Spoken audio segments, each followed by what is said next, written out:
The divide between urban and rural voters is a key indicator in U.S. electoral politics. Cities favoring Democrats and rural areas favoring Republicans isn't new.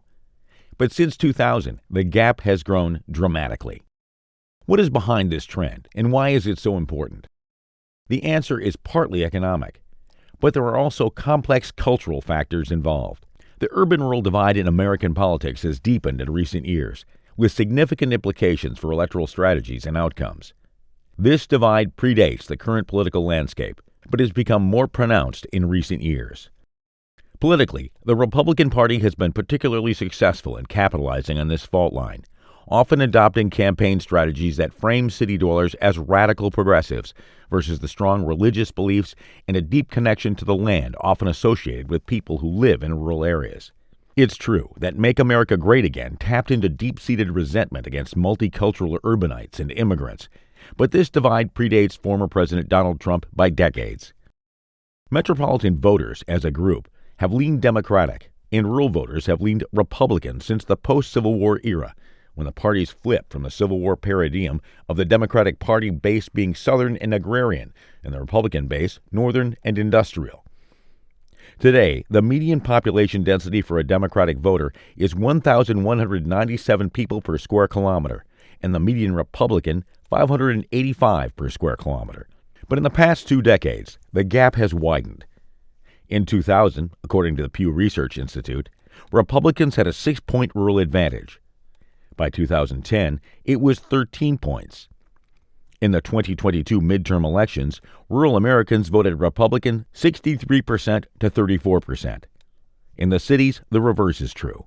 In 2022, urban Americans voted Democratic 64% to 33%.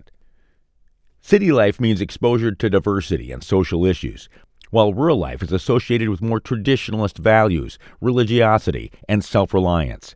The divide is partly about identity and predates Trump. He just capitalized on it. But even when corrected for race, gender, and education, a voter in a rural area is still more likely to identify as Republican than Democrat. Trump held black rural counties in 2020, even as he lost white working-class urban districts. Rural America, especially in the South, has also seen less economic recovery. The median urban income is higher, $59,970 versus $44,020 rural, according to census data, and the poverty rate is lower at 14.3% versus 17.2%. This creates a spiral. As young people move to the city seeking work, rural counties have a higher percentage of people over 65. It has also been suggested that because people in less populated areas have stronger local social bonds, they're more likely to know their neighbors. There is more pressure to socially conform. Because of the Electoral College, voters in rural states still wield outsized influence compared to those in the most populous ones. But Trump's strategy of pitting rural voters against urbanites is likely to give diminishing returns, simply because cities are growing faster. Between 2010 and 2020, the urban population went up 6.4% and now accounts for 80% of the country. 8 cities, New York, Los Angeles, Chicago, Miami, Houston, Dallas, Philadelphia, and Washington, D.C., account for more of the U.S. population than every rural county combined. This means Democrats can overcome the vote gap in 2024 if they increase turnout in key swing state cities like Phoenix and Philadelphia even by a few percentage points. The population shift towards cities means Republicans would need a higher turnout boost in rural counties to match it. But the advantage Republicans have is twofold.